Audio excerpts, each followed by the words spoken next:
Well, good evening, everyone. My name's Mary Dwyer, and I'm CEO of an organisation called Impact Solutions International. And we do large-scale leadership development and cultural change in organisations. And for many, many years, a key part of my work has been helping leaders find a calmness and a presence, especially through, and the main way is through meditation.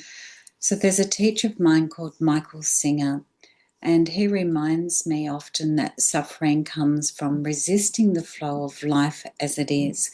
And I've worked in some pretty challenging areas in my life. So for 10 years, I worked with leaders that were helping bring their countries out of violent conflict. So to be able to help them, and in fact, some of them would teach me about how in the midst of that type of incredible suffering, how to go deeply within themselves so they could find a place of peace and calm, and sometimes in the face of great horror. So peace grows when we first start to look about what we have in common and also what we're doing okay in our own lives. So our longing to belong, to love, to be understood, to live with meaning, all of that is in common with every human being I've ever worked with. So in any moment I return to breath, soften my inner resistance, and rest in the deeper truth that we are far more connected than separate.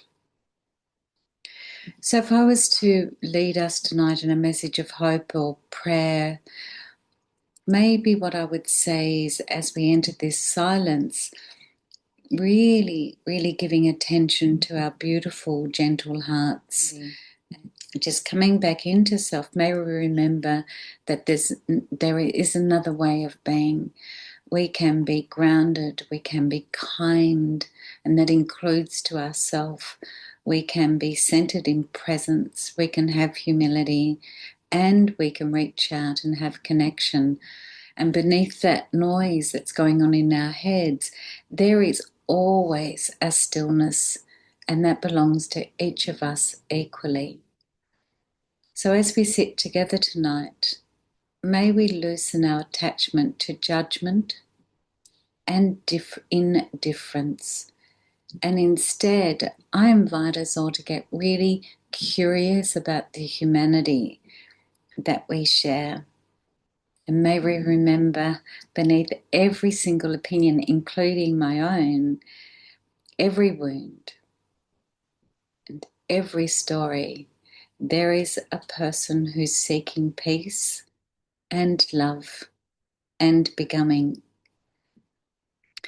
As I'll finish off with a poem as we're going into our silence by a man called David Dwyer, a poet who I really love.